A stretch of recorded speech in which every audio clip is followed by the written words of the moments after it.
우리 다 같이 한 마음으로 요한복음 8장 1절과 2절은 제가 읽고 3절의 말씀 같이 한 목소리로 합독해 보도록 하겠습니다. 예수님은 감난산으로 가시니라. 아침에 다시 성전으로 들어오시니 백성이 다 나오는지라.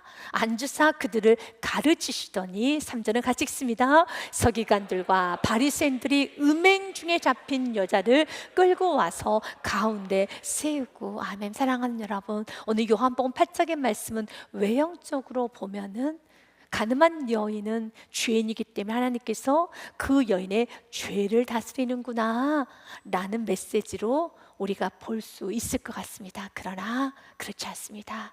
오늘 성경 말씀해 보니 가늠한 여인보다 더 무섭고 더 잔인한 죄를 짓고 있는, 주님의 마음을 너무 아프게 하고 있는 바리새인의 죄를 보게 될 것입니다. 그렇다 해서 하나님께서 간음의 죄를 가볍게 여기는 건 아닙니다. 간음의 죄는 하나님께서 싫어하는 죄입니다. 하지만 이 간음의 죄보다 더 하나님께서는 싫어하시고 마음 아파하고 있는 죄는 사람을 이용하여서 자신의 목적을 이루려고 하는 그 죄를 하나님은 싫어하십니다. 왜 그럴까요? 하나님은 영혼을 참 사랑하십니다. 사람을 귀하게 여기십니다. 그래서 하나님은 창조주이시며 하나님은 모든 걸 다 만드실 수 있는 창조주이시지만 피조물, 우리가 참 교만했지요. 하나님 외면했죠. 그래서 얼마든지 피조물은 우리를 폐기 처분할 수도 있지만 그분은 폐기 처분한 것이 아니라 피조물인 우리를 너무 사랑하셔서 구원하시기 위해서 이 땅에 인간의 몸으로 내려오셨습니다. 그리고 죄인을 대신하여서 십자가에서 죽으셨고 그분의 흘리신 피로 우리의 죄가 다 사하여졌으며 그분이 내어주신 생명으로 우리가 생명을 얻게 된 것입니다. 왜 하나님께서 하늘 보좌를 버리고 이 땅에 내려오셨나요? 로마서 5장 8절 말씀에 보면은 성경은 이렇게 기록해 놨습니다. 우리가 아직 죄인 되었을 때 그리스도께서 우리를 위하여 죽으심으로 하나님께서 우리에 대한 자신의 그 사랑을 확증 보여주셨다는 겁니다. 내가 널 얼마나 사랑하는지, 내가 널 놓을 수 없다라는 것, 주님 우리와 함께하기 원하십니다. 그러나 죄가 있는 우리를 함께할 수 없기 때문에 바로 이 땅에 하늘 보좌를 버리시고 내려오신 겁니다. 그만큼 하나님은 우리의 영원 우리를 참 사랑하십니다. 이렇게 사람을 사랑하시는데 사람을 이용하면서 자신의 목적을 이루고 있는 바리새인들의 모습을 보면 하나님은 너무 아파하십니다. 본문의 말씀 4절과 6절 말씀에 보면 예수님께 말하되 선생이여, 이 여자가 간음하다가 현장에서 잡혔습니다. 모세는 율법에 이러한 여자를 돌로 치라 명하였거니와 선생은 어떻게 말하겠나이까? 그들은 두 가지 대답을 예수님이 할 것이라고 두 대답 모두 다 예수님이 올무에 걸릴 것을 생각했습니다. 만약 예수님께서 말씀 그대로 돌로 쳐서 죽여야지 라고 하면 어떤 일이 일어날까요? 그 당시에는 예수님과 같은 유대인들은 사람을 죽일 수 없어요. 그러면 이제 바리새인들은 저 예수는 로마의 법에 반역하는 반역자라고 몰아갈 것이고, 그리고 끊임없이 예수님이 전했던 메시지, 사랑의 메시지, 용서의 메시지, 세리와 창녀를 안아줬던 그 사랑의 메시지를 전했던 그 예수님 봐, 얼마나 잔인한가. 그가 지금 사랑을 말했고 용서를 말했는데 세상에 가늠한 여인을 돌로 쳐 죽이래. 예수님은 사랑이 아니야, 예수님이 지금까지 말한 모든 메시지는 다 거짓이야 라고 말을 할 것이며, 또한 반대로 용서를 선포하면 이렇게 말하겠죠.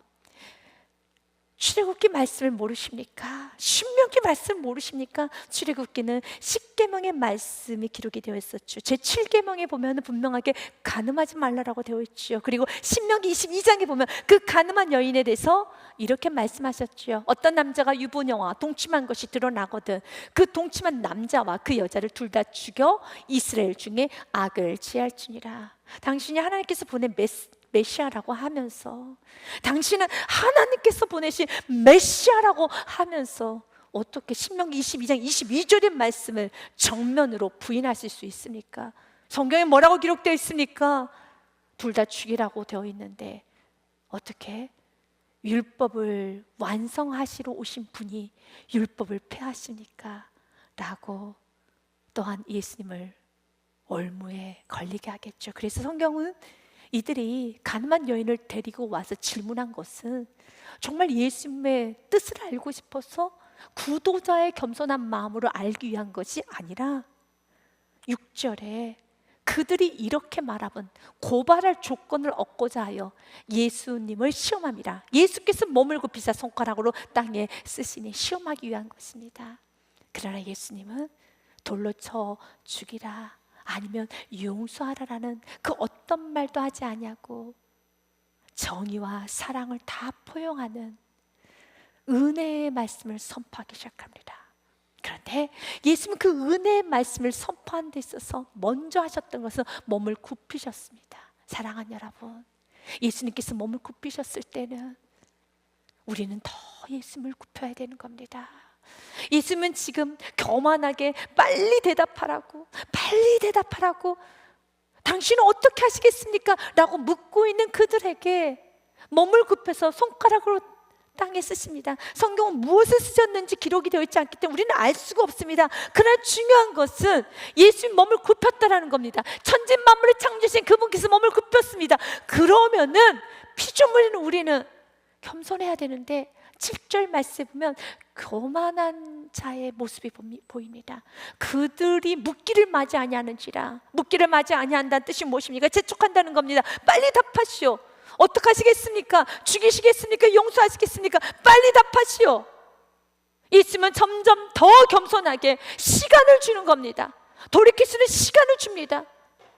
그러나 그들은 더 교만해지는 겁니다. 사랑하는 여러분, 우리가 신앙생활을 하면서 우리 예수님께서 우리에게 다가오실 때 우리를 설득하고 우리를 이해시키고 이거 봐 믿어야 되겠지, 이거만 믿어야 되겠지, 자꾸 주님이 낮추시는 것이 아니라 우리가 주님이 마음껏 찬양받으시게 영광받으시게 합당하신 분이시기에 우리가 주님을 높이는 신앙생활 하시기를 바라겠습니다. 그러나 이들의 교만에 예수님은 멈추지 않고 말씀을 선포하십니다. 선언적 질문을 하십니다. 그 말씀이 7절 말씀입니다. 같이 읽어봅니다.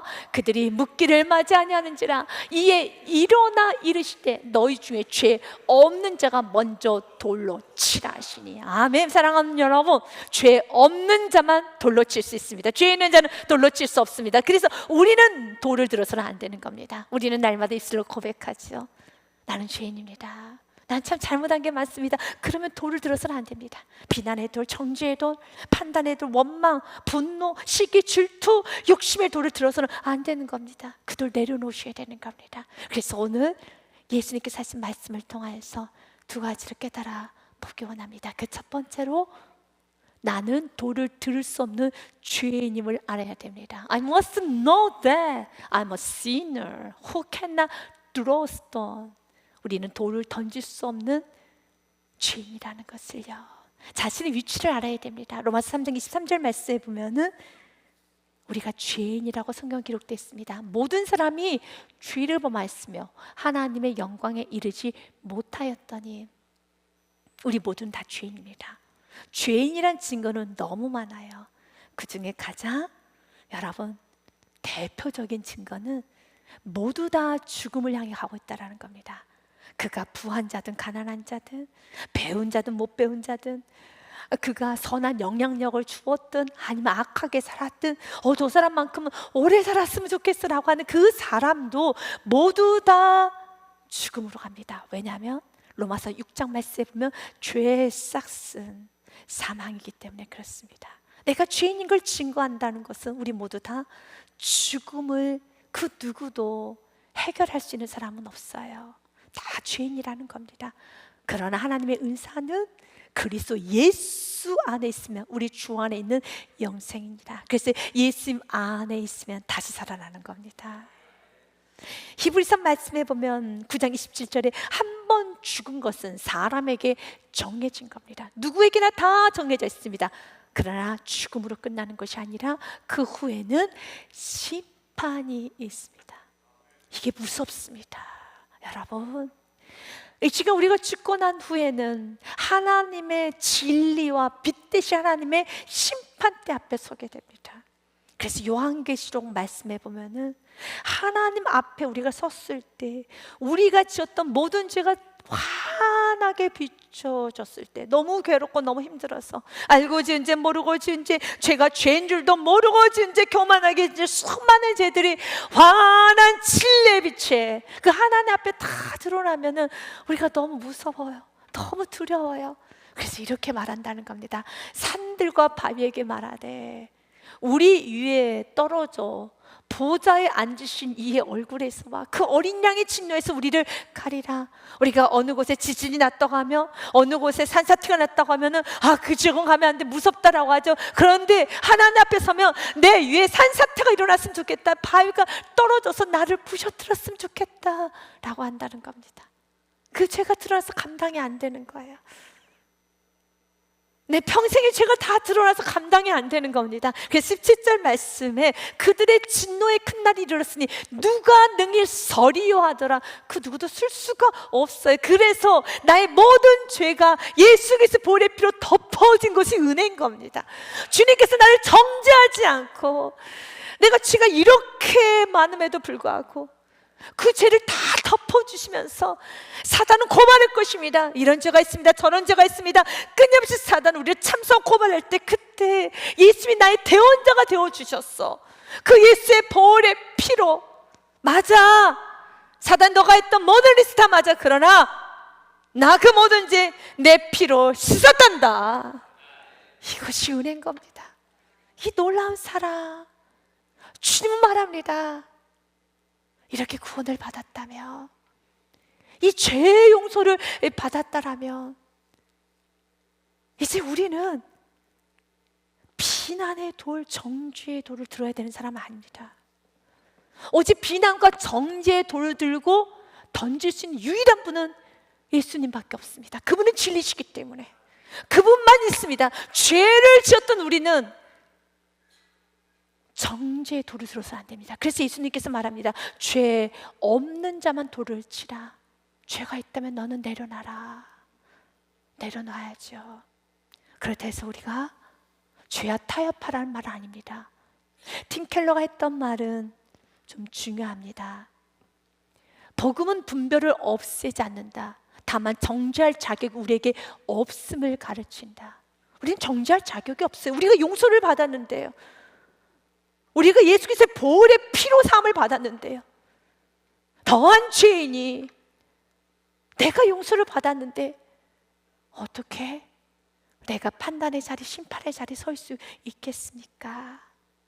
내가 어디서 구원받았는가를 알게 되면은 내가 들었던 그 분노의 돌을, 내가 들었던 그 원망의 돌을, 그리고 그 돌을 가지고 누군가에게 던지고 싶고, 누군가를 비난하고 싶고, 원망하고 싶고, 판단하고 싶고, 위협하고 싶고, 저주하고 싶은데 그 돌을 내려놓게 돼요. 예수님은 오늘 바리새인들에게 전하는 메시지가 아닙니다. 우리들에게 말합니다. 정죄와 비난과 판단과 욕심과 교만과 모든 시기, 질투와 원망과 불평과 분노의 그 돌을 너는 내려놓아라. 여러분, 은혜 받은 자는 내려놔야지요. 사랑하는 여러분, 주님은 오늘 우리들에게 말합니다. 우리는 돌을 들어야 될 사람이 아니라 십자가를 붙들고 그 십자가를 자랑하며 십자가의 능력을 깨닫고 복음을 전해야 될 사람입니다. 사랑해야 될 사람입니다. 그 들었던 돌을 내려놓고 그 손으로 기도를 해야 합니다. 그리고 두 번째, 예수님은 말씀하십니다. 나도 너를 정죄하지 않을 테니 다시는 죄를 범하지 말라라고 말씀하시면서 정죄하지 않겠다는 말씀을 선포합니다. 그래서 두 번째 깨달아야 됩니다. 예수님이 정죄하지 않으시는 이유는 십자가에 있습니다. The reason Jesus does not condemn is the cross. 십자가에 그 답이 있어요. 예수님께서는 여인에게 묻습니다. 너를 정죄한 사람이 있느냐? 너를 고발한 사람이 있느냐? 다 없어졌어요.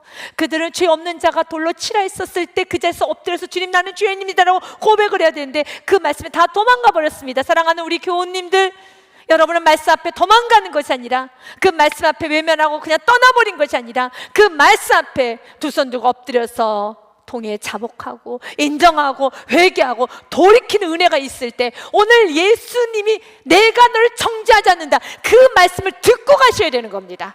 그래야지 우리 인생은 행복입니다. 그러면 되는 겁니다. 수많은 죄를 지었다 할지라도 그 말씀 빛이 비쳐서 그 말씀 빛만 비추고 그냥 가버리는 것이 아니라, 나도 너를 정죄하지 않아, 이 말씀을 듣고 다시는 죄를 범하지 말라는 이 말씀 듣고 나아가셔야 됩니다.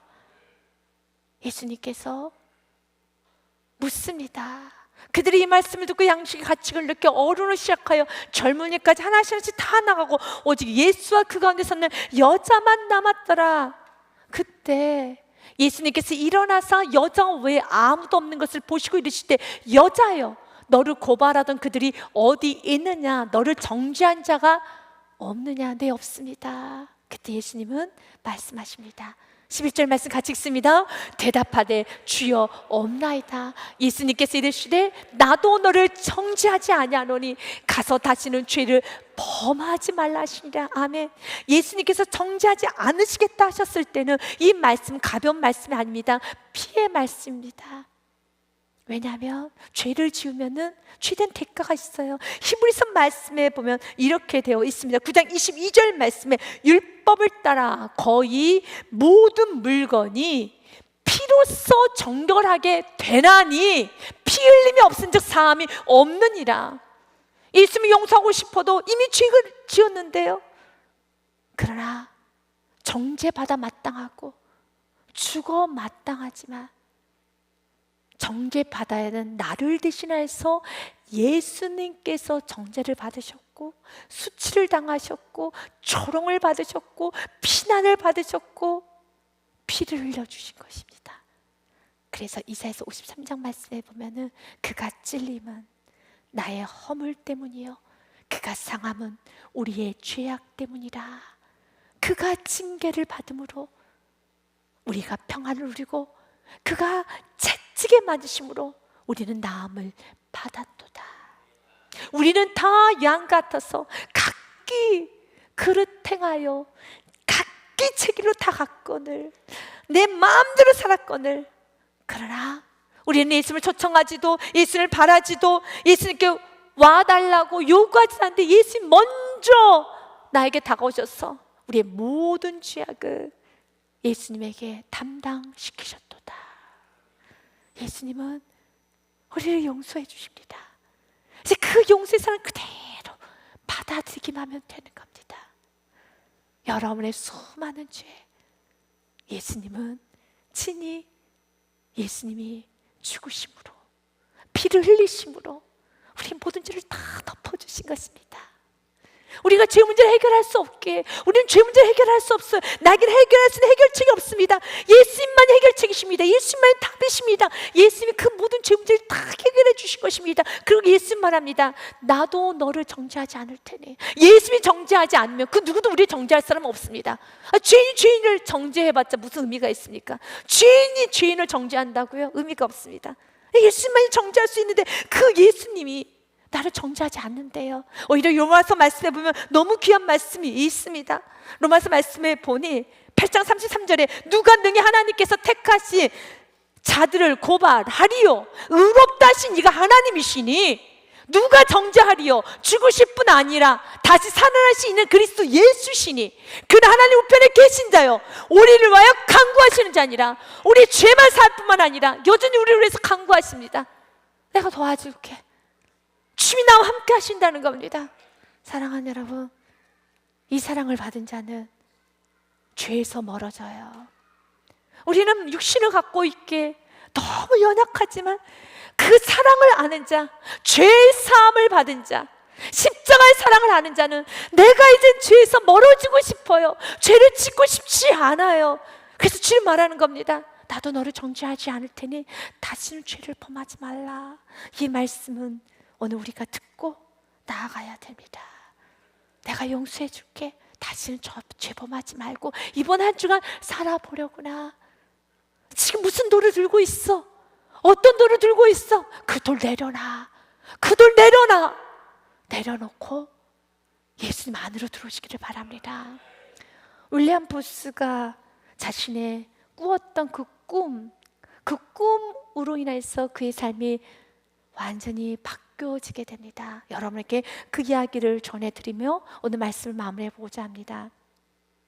윌리엄 보스 어느 날 그가 잠이 들었습니다. 그런데 꿈속에서 갈보리 언덕에 십자가가 보이는 거예요. 그리고 거기에 한 사람이 매달려 있는데 꿈속에서 깨달았어요. 아, 예수님이시구나. 내가 알고 있는 예수. 그는 어릴 때부터 신앙생활을 했었지요. 그리고 항상 교회에 출석을 했었지요.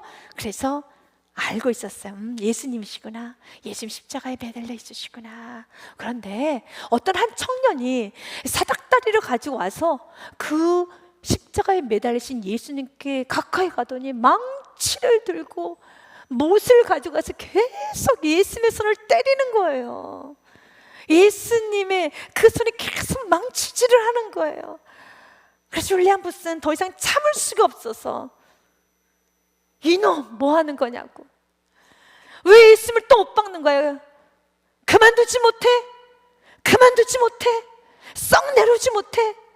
나쁜 놈아, 이놈아, 예수님을 또 십자가에 못 박고 그만해! 라고 소리를 치는데 자신의 소리에 그 청년이 십자가에 끊임없이 못을 먹다가 뒤를 돌아본데 윌리엄 보스가 깜짝 놀랐어요. I'm you. 나는 너다. 가까이 보니 자신의 얼굴인 거예요. 그리고 잠에서 깨어났다고 합니다. 여전히 자신이 예수님을 십자가에 못 박고 있는 거예요. 내려오지 못하게 하고 있는 거예요. 그럼에도 불구하고 예수님은 그런 나에게 정죄하지 않는다고 합니다. 맞습니다. 여러분을 정죄하지 않아요. 여러분을 사랑하십니다.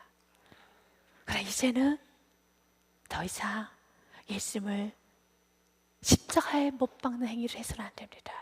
주님이 지금 나에게 뭐라고 말씀하십니까? 어떤 부분에서 주님은 변화되기를 원합니까? 그 변화는 주님은 나에게 위한 겁니다. 여러분들이 분노의 돌을 들고 있는 한, 욕심과 시기 질투, 세상 정욕의 돌을 들고 있는 한 여러분은 행복하지 않습니다. 주님은 말합니다. 그 돌 내려놓고 이제는 십자가에 매달리신 그 예수님, 그분의 발 앞에 엎드려서 피 뚝뚝 흘린 그 십자가의 사랑 앞에 엎드려 울기 원합니다. 하지만 예수님은 십자가의 죽으심으로 끝난 게 아닙니다. 예수는 부활하셨습니다. 예수의 부활은 곧 여러분의 부활입니다. 너는 새로운 의인이란다. 너는 나의 자녀란다. 로마서 8장 1절과 2절의 말씀 읽고 말씀 마무리합니다. 같이 읽습니다. 그러므로 이제 그리스도 예수 안에 있는 자에게는 결코 정죄함이 없나니 이는 그리스도 예수 안에 있는 생명의 성령의 법이 죄와 사망의 법에서 너를 해방하였습니다. 믿으십니까? 이젠 구원받은다. 이제 어떤 상황에서도 이길 수 있습니다. 여러분이 이 상황을 이기지 못했다면 다시 십자가로 가시고 그 놀라운 사랑을 여러분 가슴에 담으십시오. 가슴 벅찰 겁니다. 사랑하지 못할 사람 없습니다. 섬기지 못할 것이 없습니다. 우리의 신앙생활은 더 뜨거워져야 되고 신앙생활의 연수가 많아지면 많아질수록 더 헌신하셔야 되고 더 예배하고 더 사랑하고 더 섬기며 우리의 삶에는 정말 오직 예수님만이 우리의 인생에, 우리의 이야기에, 우리의 화제의 중심이 되어야 하겠습니다. 이번 한 주간도 이런 아름다운 삶을 사시기를 주님의 이름으로 축복드립니다.